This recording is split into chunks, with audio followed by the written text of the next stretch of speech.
ଉତ୍କଳ ଦିବସ ପରିପ୍ରେକ୍ଷୀରେ ସମସ୍ତଙ୍କୁ ଅଭିନନ୍ଦନ शुभेच्छा जनाऊँ।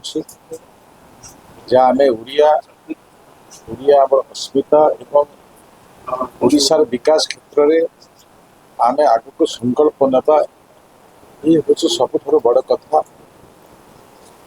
आम जिते बेले ओडिशा एकत्रीकरण कला से समय अनेक लोकंकर अवदान अच्छी, अनेक लोकंकर परिश्रम निष्ठा ये विषय आज समाज आज परिप्रेक्षी जानवर आवश्यक अच्छी।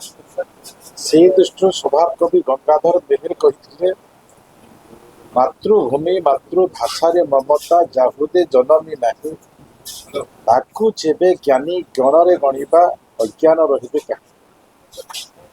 माने वर्ण बोध ठारो आरंभ करी आमे आज जो डिजिटल इंडिया भितरे आमे शामिल हबा, किंतु ओडिशार ऐतिह्य ओडिशा परंपरार जो माटी अच्छी गर्वित होछि प्रभु जगन्नाथंकर भूमि भावरे गर्वित होछि।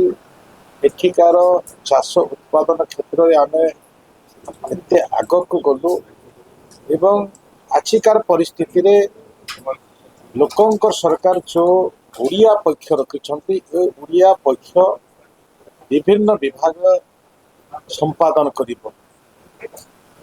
विभिन्न विभागर जो माने निर्वाचित प्रतिनिधि अच्छा प्रशासनिक अधिकारी अच्छा हिताधिकारी अच्छा समस्त को नहीं छोट छोट पाठ पढ़ुवा छात्र ठार आरंभ करी प्रत्येक व्यवस्था भितर आमे शामिल करिबा। एथिरे सबुठारु बड़ कथा थिला ओडियार जदि आमे 1905 मसीहा को देखिबा 1905 मसीहा रे ओडिया रे भी लिटरेसी रे आमे एते आगरे थिला। सेही समय इटाली भलिया राष्ट्र आम पाखर कम थिला। सेही समय थिला जे जगन्नाथकर आधारित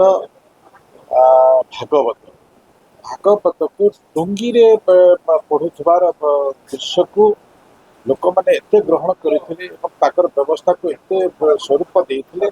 से प्रकार आम ओडिया पक्ष भितर मोर पंचायत मोर ब्लॉक मोर डीआरटी जो अच्छे ये सब अनुष्ठान मानक आम आमर ओडिया पक्ष भाव पंचायत स्तर समस्त स्तर पर्यंत ये कार्यक्रम अधिक सुदूर प्रसारित करूँ। जहाँफल देखिए आमर भावना आम 2036 मसीह ओडिशा को एक विकसित राज्य भाव में परिवर्तन करवा। से दृष्टि आज ही ये पक्ष विशेष गुरुत्व रही आम काम करने आवश्यक।